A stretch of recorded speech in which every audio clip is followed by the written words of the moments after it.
All right, well, good morning, everyone. Good morning. It is good to be here. Whoa, I just got loud. All right, Sunday school is departing. All the parents are happy. And maybe the ones without parents or without kids, too, are kind of happy to see them go. Just kidding. So we are in Matthew chapter 15, and so I know sometimes when I teach, I do things a little differently. I don't always get up here and just expound, from my lips, whatever comes forth and I say. And you do know I do teach middle schoolers, and you can't just always teach directly at them. You got to give them something to do. And there's an old school teacher trick out there that makes the teacher's job so much easier and gets the students involved, and they've been using this for years and years and years. And that is called the worksheet. So you may notice that the tables are up, and Levi has pens. Jeremiah's going to pass these out. Wait, I need one. Nope. Wait, the bottom one's the answer key. I'm just kidding. I did accidentally pass out the answer key once.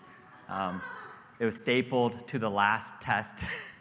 So the girl who got the last test, she comes up to me during the test. She's like, "Am I supposed to have this?" There's all the answers on the back of the test.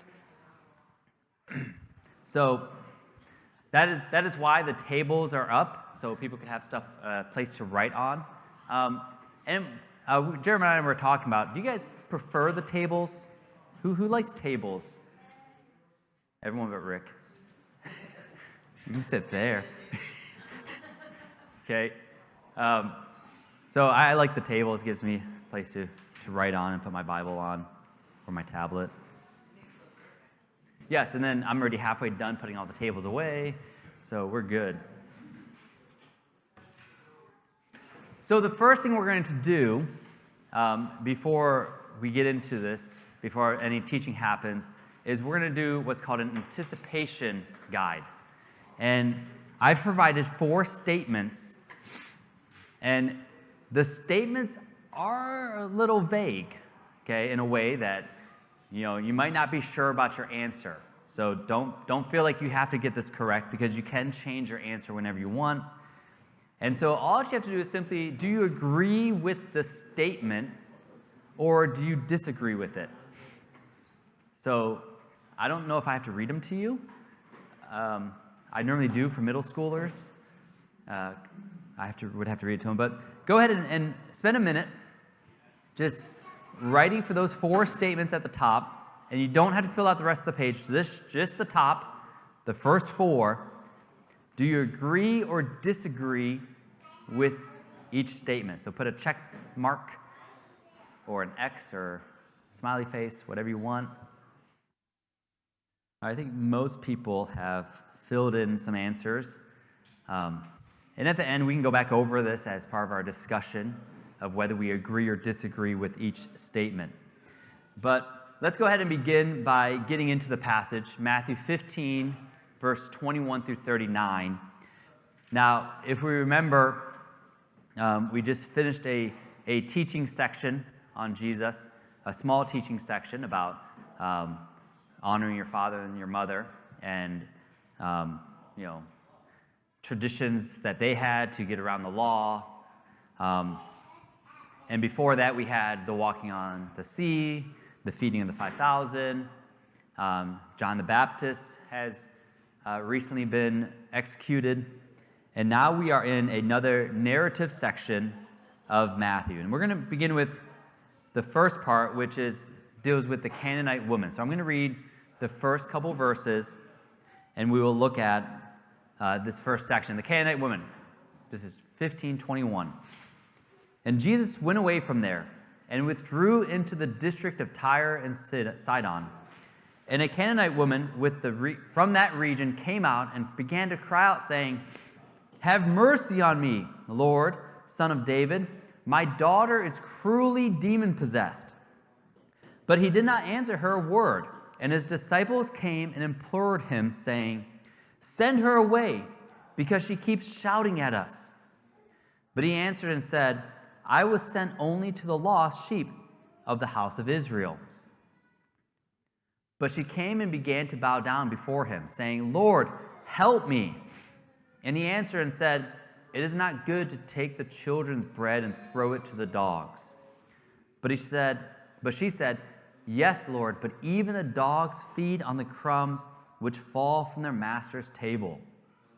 Then Jesus said to her, "O woman, your faith is great. It shall be done for you as you wish." And her daughter was healed at once. So, first thinking of this in the context, okay, it says Jesus withdrew from Israel. So, my first question, and we can participate, why may he have left Israel? What are some things that were going on? Levi has a microphone. Things were getting pretty tense between Jesus and the Pharisees at this point, so it would have been maybe safer for him outside of Israel. Yeah. He's been challenging them, okay? There's another political event going on that may have, that would be kind of a speculation. Whose attention did he start to get?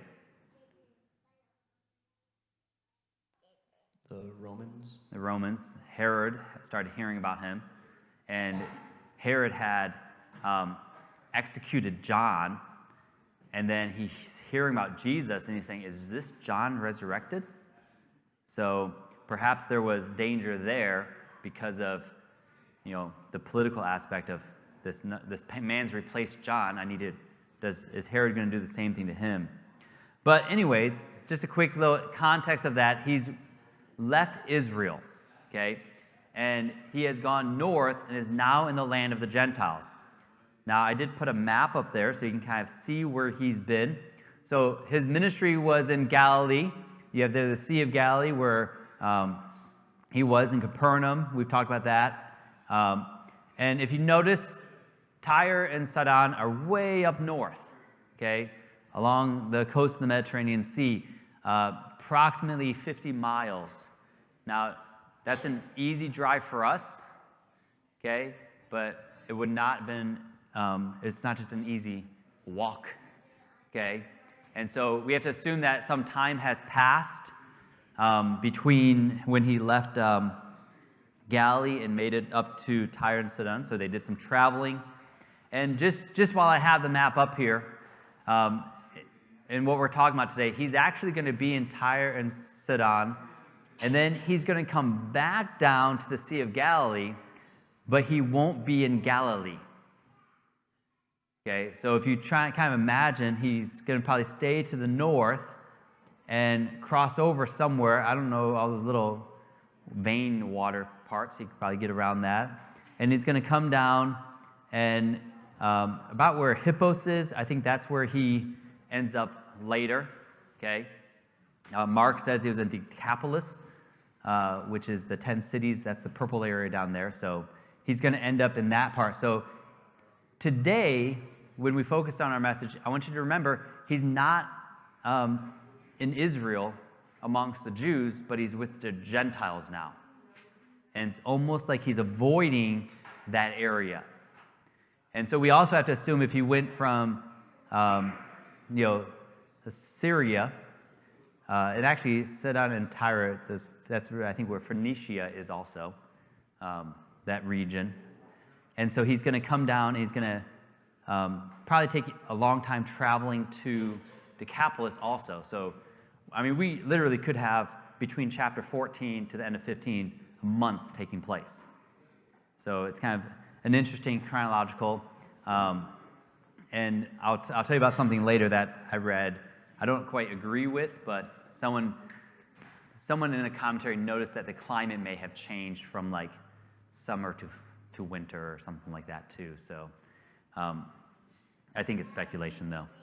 But we do have some time that has had to have elapsed just for travel sake. And so while he is in this region, a Canaanite woman comes to him. Now, it's very interesting that Matthew calls her a Canaanite woman. Mark doesn't. Mark calls her a Syrophoenician woman, okay? And Matthew calls her a Canaanite. Anybody know anything about the Canaanites in Israel, perhaps? And the Jews? Canaan was the one who was cursed. That's right. It was the cursed group. It was the group that were, you almost want to say, the sworn enemies of Israel. In fact, when the Jews came into Canaan, what were they told to do? They were told to kill them all, to eliminate all of them and take the land. Now, did they? No, they were disobedient. And so this is really actually, I believe, the only mention of a Canaanite in the New Testament. And Matthew, I think, wants us to, or draws attention to this person's background.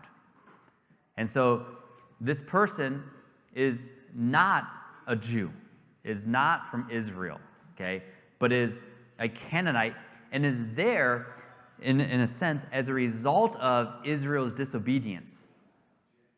Okay? They were not the chosen people. They were not supposed to have the land.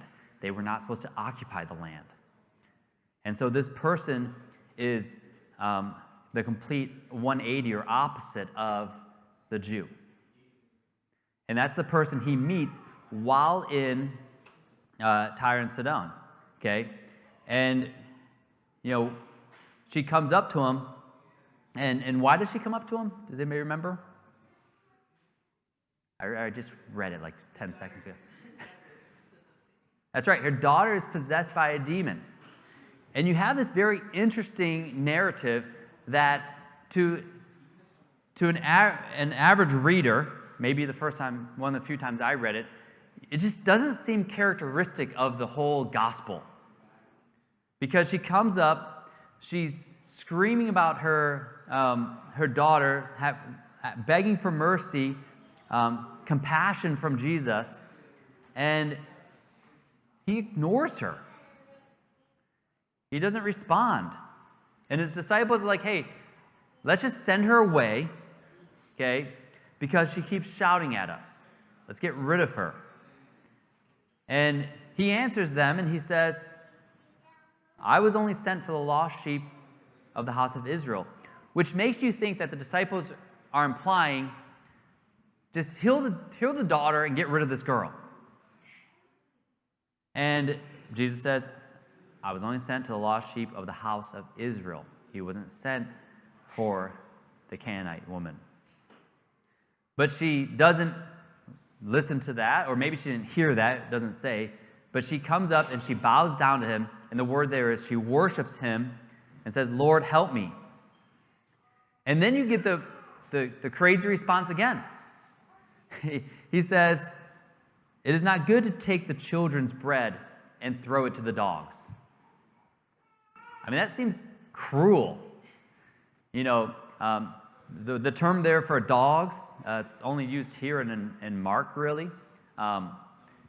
Some have speculated that it is just like a pet dog, but that doesn't seem like that would be the case during that time. I don't think domestic animals were there. At the least case, you could say maybe a hunting dog, because in the Greek it's very similar to the word to hunt. But dogs in that time were seen as just beasts. They were, and early in Matthew, he talks about a dog. You don't throw, what is that? What is holy to the dogs? Later in, I think, Peter, it says dogs return to their own vomit. And they're not seen as these great, lovable puppies. Okay? And so it kind of shows, though, the idea of the cruelty of that, of almost referring to her as not even worthy to be at the table, but, with the children, not even worthy to be at the table, but it has to be a dog cast aside. And that's where we're often like, we think to ourselves, that's really cruel. And hopefully as we get into this, we see that may not have been the case, okay? But what was the purpose in Christ saying that? And then she, of course, responds to him, even dogs feed on the crumbs that fall from the master's table. And so she responds to them, very, some would say in a lot of wisdom, the way she responded. And Jesus says to her, "O woman, your faith is great, and it shall be done as you wish." And so what I wanted to pull out from this is, and maybe why Matthew has this in here, is he says that her faith is great. The only other time you hear a phrase similar to this is when he's talking to the centurion, another Gentile. In fact, one of the other few times that he does a miracle for a Gentile was that centurion. He says, "Your faith, how great is your?" He says, "I've not seen such faith in Israel." Because in this one he says, "Great faith," and it's the kind of the word is, it's like a mega faith. It's beyond regular faith, and she is healed. And so what I want to do is kind of try to summarize from what has happened. This is the next portion in our little worksheet here. And I want to open it up so that you can discuss amongst each other and as a group, okay, come up with a one-word statement or qualifier or adjective to characterize that woman's faith with things that we see, okay? So what did you recognize about her faith on the different things that she has said? And so you see there's 5 statements, okay? And what does that say about her faith? Because Jesus said after this whole scenario, "How great is your faith?" So what do you see about her faith? I will allow you guys to work now, okay? If you get too loud, this won't work. No, I'm just kidding. Okay? If you don't have a partner, you can move. I hope this was a little beneficial to think about qualities of faith or aspects of her faith that she had and how great it is. And the idea is that as we study this, that these principles that you draw from the faith, you can apply to your own life and, in a way, measure your faith. If you were to measure your faith, would these words describe your faith also? And so let's go through each of them and just share. I think I ended up with 3 groups up front, and the back people who may have done it, may have not done it. They're the ones, they're just back there so they don't distract the whole class. Okay? The cool kids. Why didn't you do it?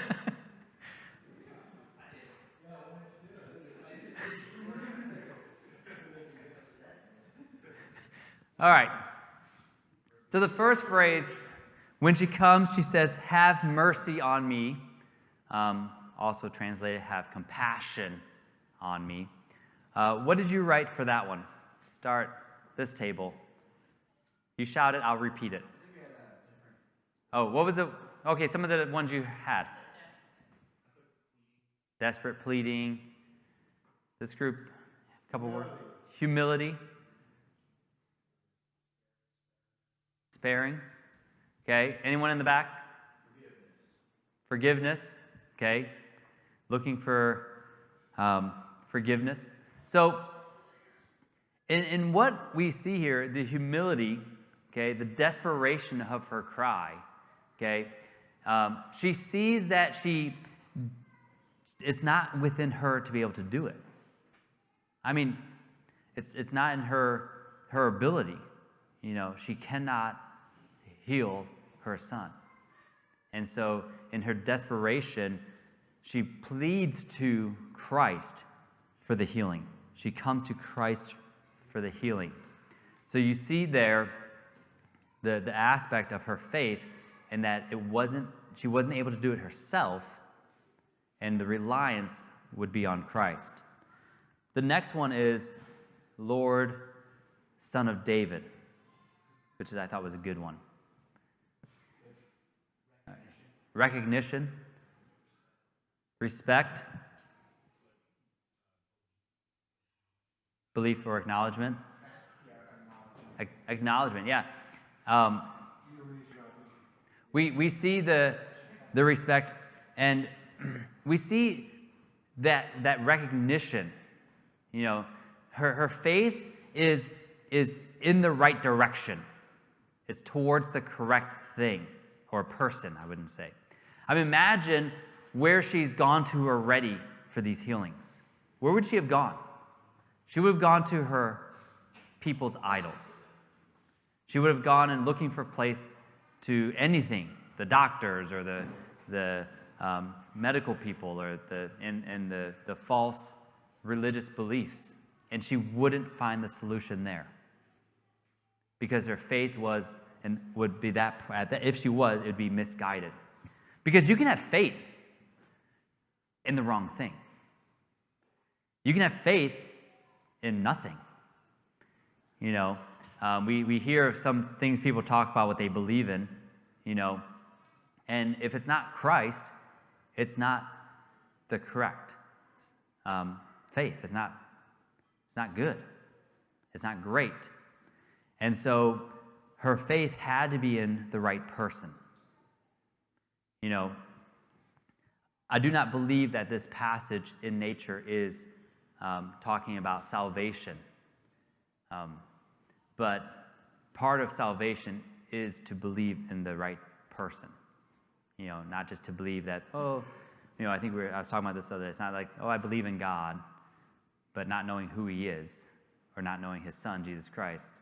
You know, that's not the right faith you need. And the next one, send her away because she keeps shouting at us. I feel like I might get some of the same answers for this one. Persistence. Misogyny. Dismissive. Avoidance. Annoyance. So it's interesting, we see it differently.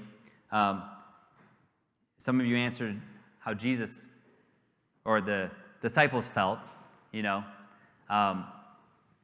But I noticed that she was persistent and she persevered in it.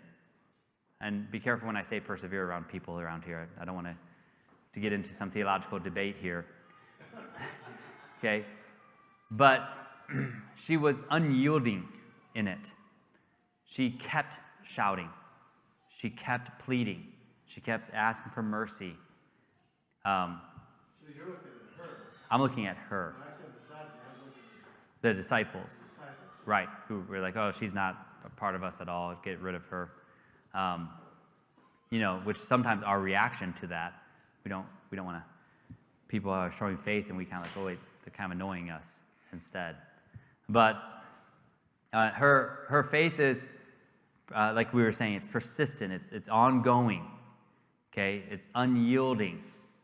You know, do we, when we have faith and we're trusting in God, do we get to a point when people are bothering us or that people are saying things to us that makes us want to stop or to weaken our faith? You know, but she wouldn't let that happen even though the disciples were ready to get rid of her. And then bow down before him, which is also the word for worship. Okay, what did we have for this?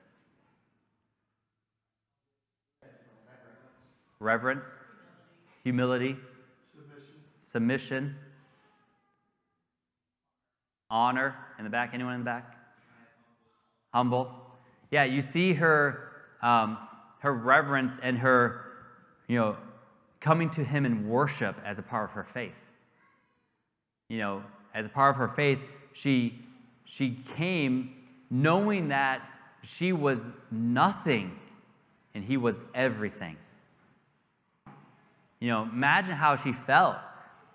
I mean, she was, not even a part of the house of Israel.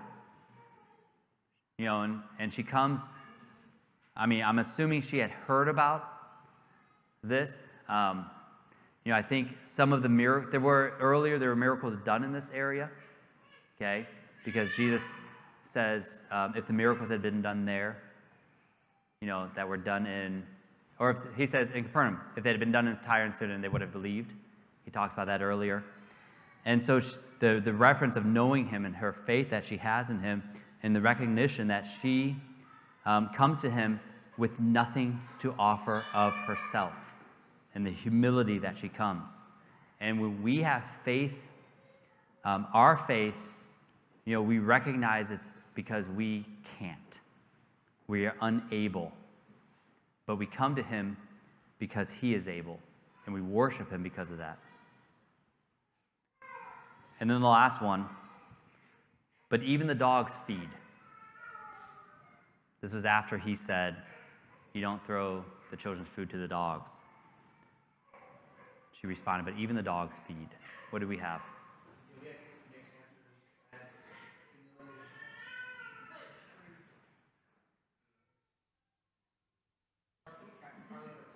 Sassy.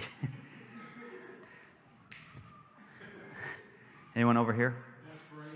Desperation.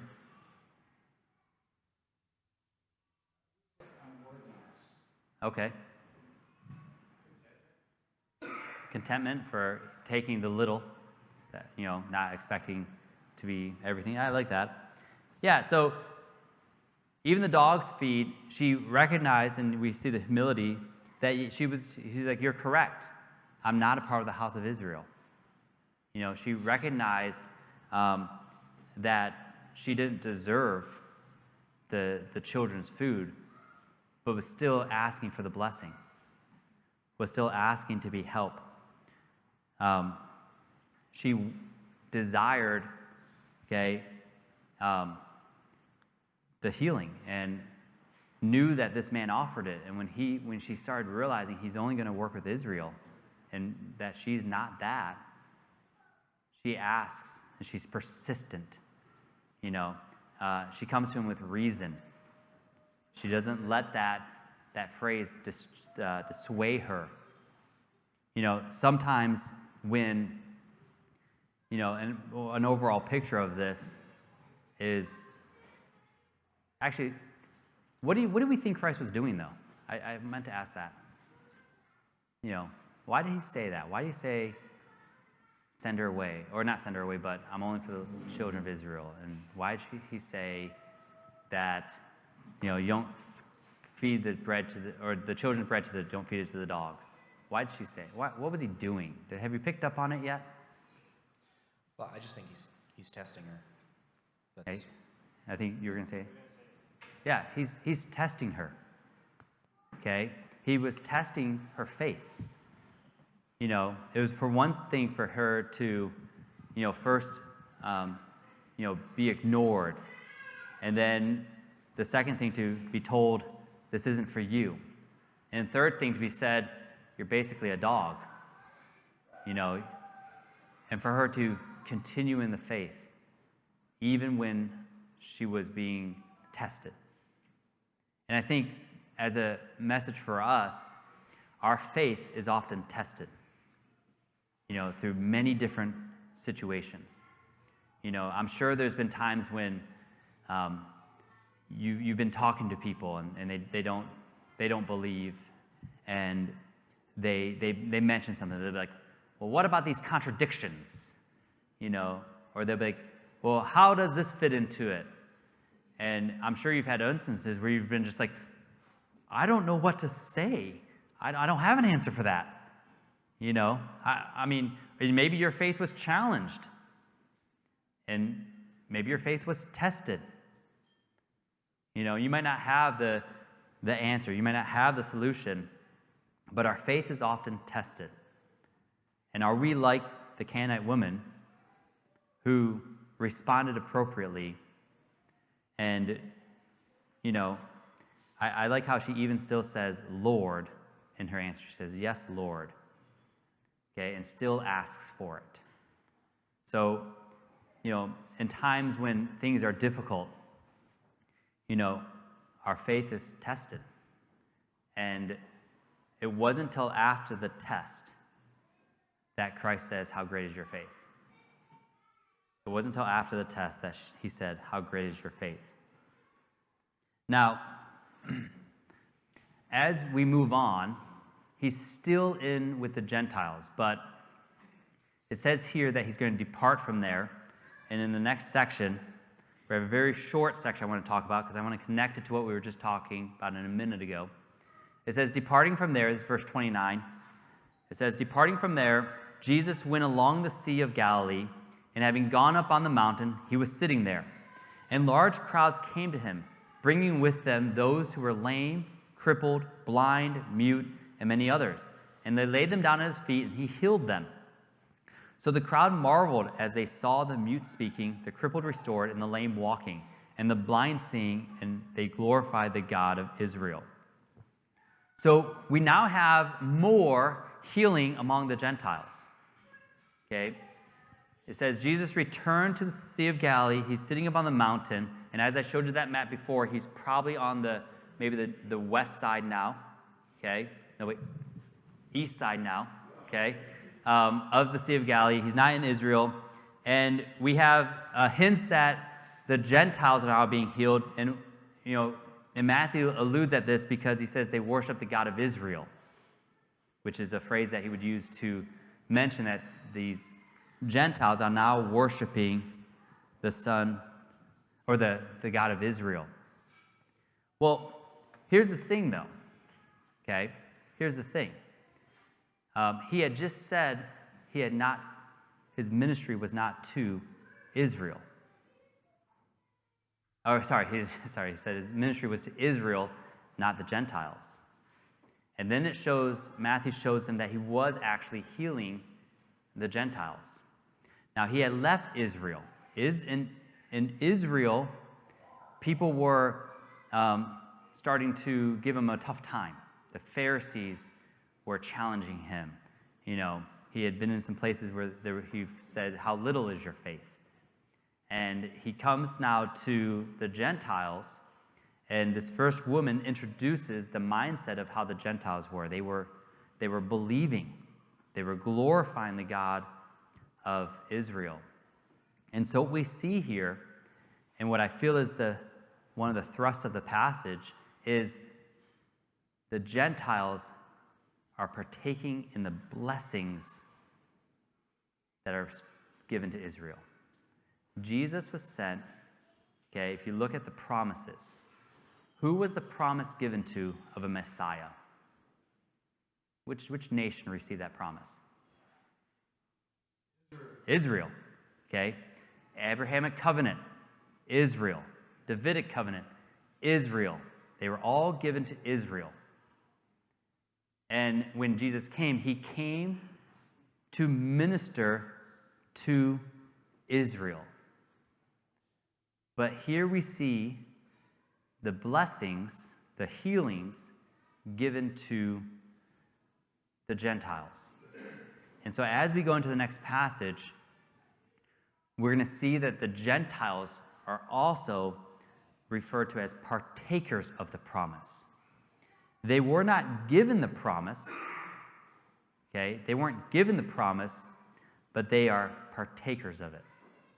And it says in Ephesians 3:6, to be specific, that the Gentiles are fellow heirs and fellow members of the body, and fellow partakers of the promise in Christ Jesus through the gospel. And so we see here the picture of the kingdom here.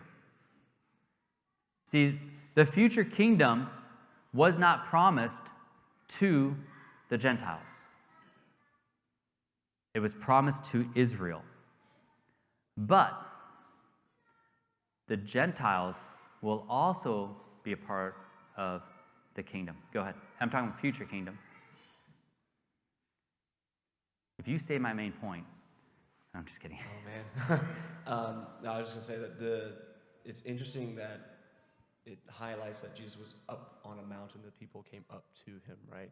So it kind of calls back to like the Sermon on the Mount, where he went up on the mountain, and at that crowd was predominantly a Jewish crowd that went up there, and now we here have the same kind of event happening in Isaiah chapter 2.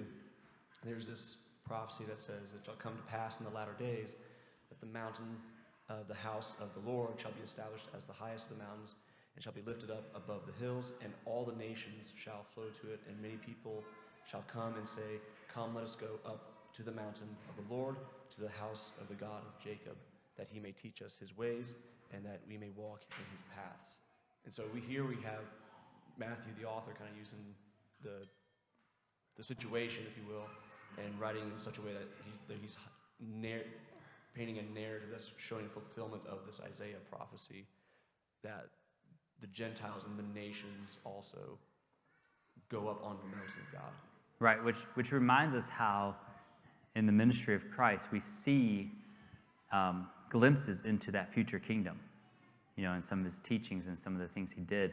And here, I like that about the mountain, and the nations are going to come to the mountain. Gentiles are often that word. Sometimes that also means like the nations, the other people.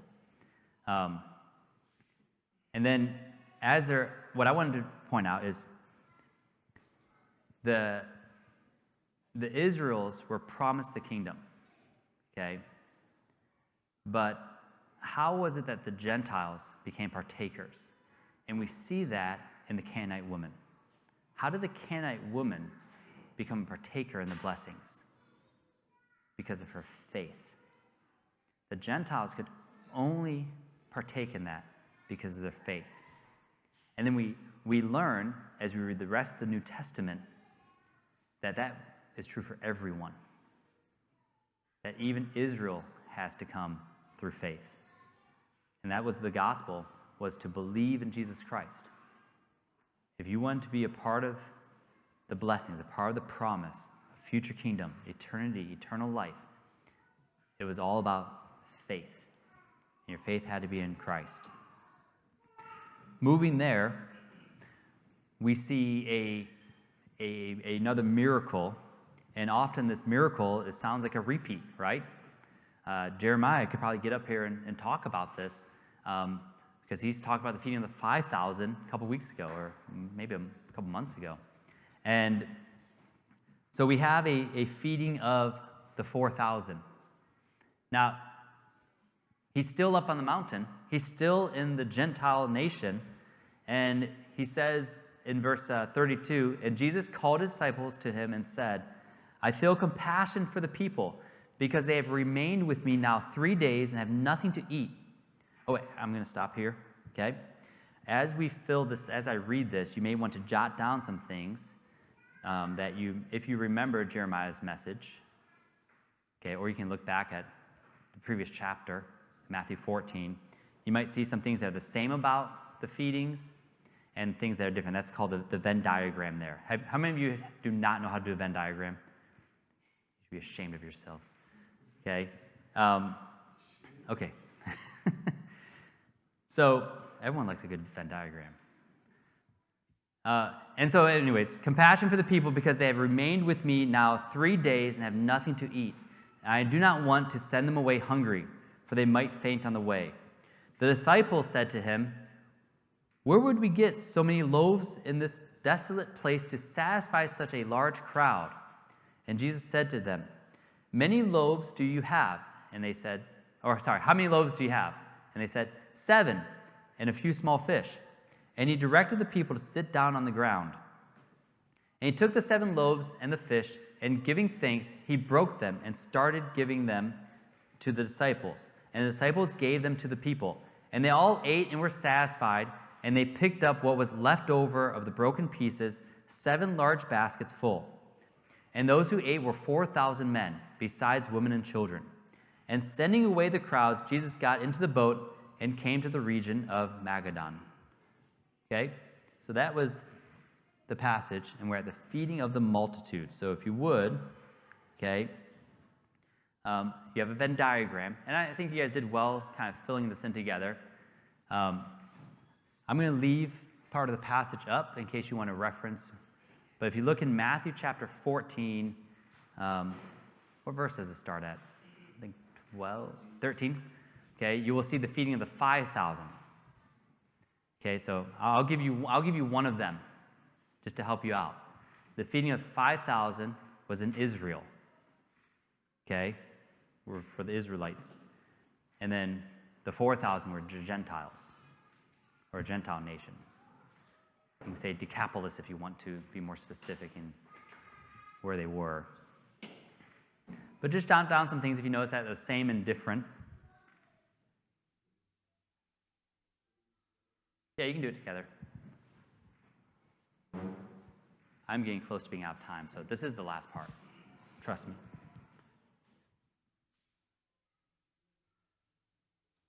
All right.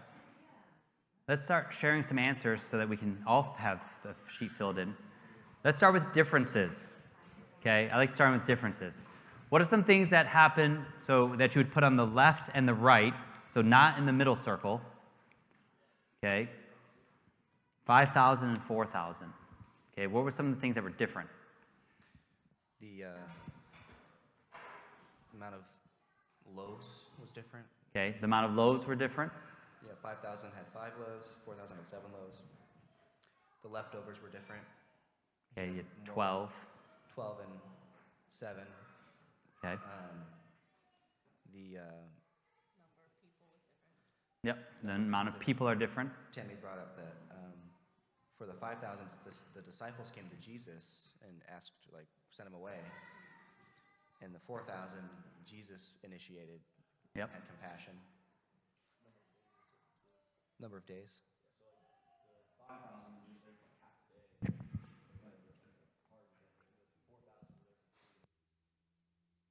Yeah. Yeah. And that's the thing, too. One says they sat in the grass, and one said they sat in the ground. And so some people, that's where I said, some people said it was a different season. I attribute that to be a different location, So, but one had grass, one just had ground. Anyone else have something that wasn't mentioned? I'll give you a bonus one. Okay, there were different types of baskets.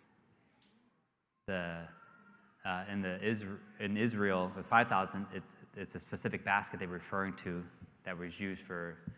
It was kind of like a Jewish basket, and it was the same basket that Paul was lowered down in. And then in the 4,000, it was just a common basket. So different types of baskets. What was the same about them? Anyone from this side? They answered the last one. They both use bread and fish. Yep, bread and fish. Yep.